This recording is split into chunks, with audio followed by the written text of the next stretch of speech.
নমস্কার বন্ধুরা, কণিকাস কিচেনে আপনাদের সবাইকে অনেক অনেক স্বাগত জানাচ্ছি। আজকে আমি আপনাদেরকে খুব মজাদার এবং দারুণ সুস্বাদু চিকেন পাস্তা বানিয়ে দেখাবো। এটা এইভাবে বানালে খেতে ভীষণই ভালো লাগে আর বানানো খুব সহজ। চলুন তাহলে বানানো শুরু করা যাক আমার আজকের রেসিপি। চিকেন পাস্তা বানাবার জন্য এখানে আমি কিছুটা পরিমাণে বোনলেস চিকেন নিয়েছি। চিকেনটাকে ভালোভাবে ধুয়ে পরিষ্কার করে নিয়েছিলাম। এখন দিয়েছি 1 চামচ পরিমাণে আদা রসুন বাটা, 1/4 চামচ দিয়েছি গোলমরিচ গুঁড়ো, 1 চামচ মতন দিয়েছি সাদা তেল, 1 চামচ মতন দিচ্ছি ভিনিগার,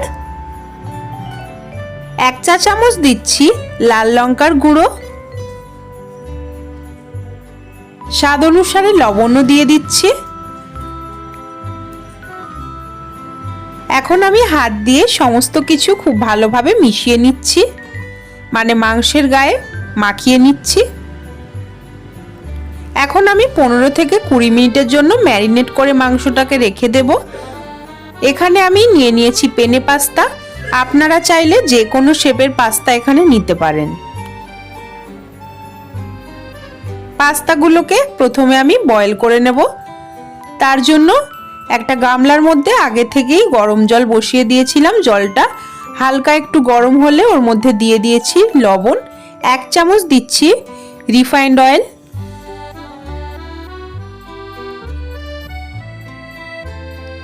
এখন পাস্তাগুলোকে দিয়ে দিচ্ছি।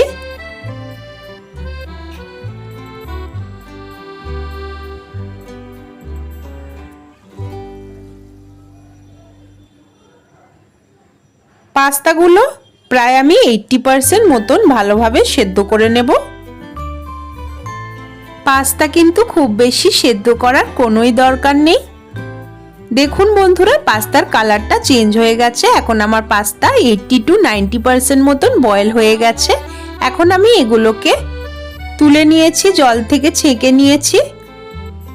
এর মধ্যে আবারও দিচ্ছি 1 চামচ পরিমাণে রিফাইন্ড অয়েল। এখন ভালোভাবে চামচের সাহায্যে পাস্তার মধ্যে অয়েলটা মাখিয়ে নিচ্ছি, যাতে পাস্তাগুলো একে অপরের গায়ে লেগে না যায়। অয়েল আমার পাস্তার মধ্যে মাখিয়ে নেওয়া হয়ে গেছে। এবার আমি একটা গরম কড়াইতে দিয়ে দিচ্ছি 1 টেবিল চামচ পরিমাণে রিফাইন্ড অয়েল, 25 গ্রাম মতন দিচ্ছি মাখন। এখন ভালোভাবে মাখনটা মেল্ট হওয়ার জন্য অপেক্ষা করব।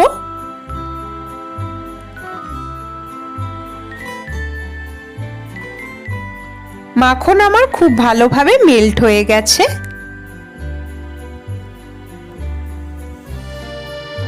এবার দিয়ে দিচ্ছি আগে থেকে ম্যারিনেট করে রাখা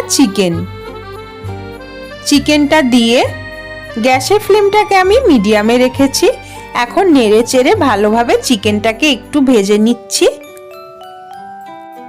এবার 5 মিনিট মতন ভাজার পর আমি এটাকে 10 মিনিটের জন্য লো ফ্লেমে ঢাকা দিয়ে ভালোভাবে রান্না হতে দেব। 10 মিনিট পর আমাদের চিকেনটা প্রায় সেদ্ধ হয়েই গেছে। এখন দিচ্ছি গাজর কুচি।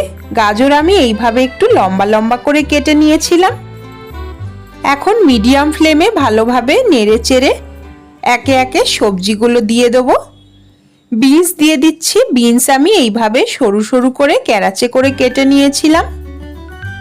নেড়ে চেড়ে ভেজে নিচ্ছি। অল্প একটু দিচ্ছি পেঁয়াজ কুচি। পেঁয়াজ আমি একটু বড় বড় করেই কেটেছিলাম। এখন আমি 5 থেকে 7 মিনিটের জন্য মিডিয়াম ফ্লেমে ঢাকা দিয়ে এটাকে রান্না করে নেব। 7 মিনিট পর আমি ঢাকনাটা খুলে নিচ্ছি। এখন আমি আবারও সমস্ত কিছু ভালোভাবে নেড়ে চেড়ে নিচ্ছি একটু। এরপর দিচ্ছি ক্যাপসিকাম কুচি। ক্যাপসিকামও আমি একটু লম্বা লম্বা করে কেটে নিয়েছিলাম। ক্যাপসিকাম কুচি দিয়ে আবারও নেড়ে চেড়ে ভালোভাবে সমস্ত কিছু একটু ভেজে নিচ্ছি।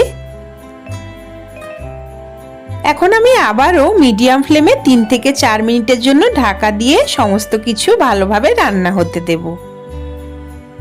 প্রায় 4 মিনিট পর আমি ঢাকনাটা খুলে নিলাম। ভালোভাবে একটু নেড়ে চেড়ে নিচ্ছি। এখন দিচ্ছি 1 চামচ পরিমাণে চিলি সস, 2 চামচ পরিমাণে দিচ্ছি টমেটো সস,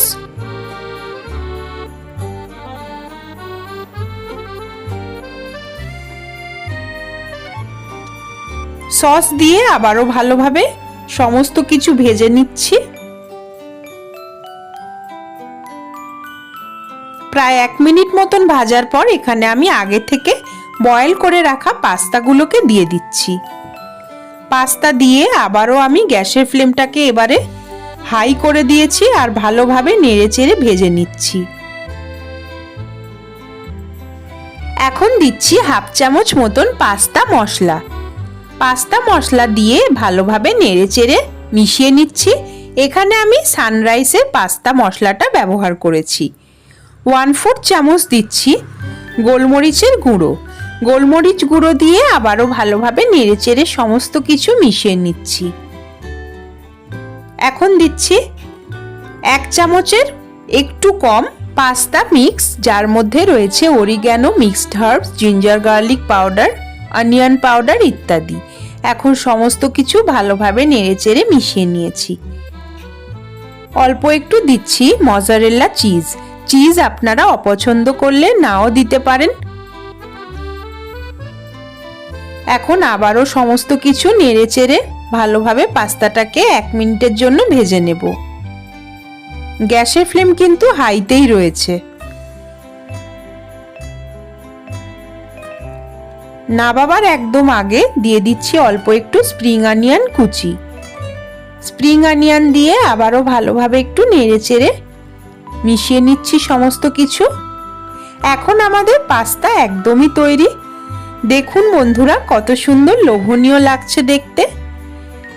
এইভাবে একবার চিকেন পাস্তা বানিয়ে দেখবেন বন্ধুরা, আপনাদেরও খুব ভালো লাগবে।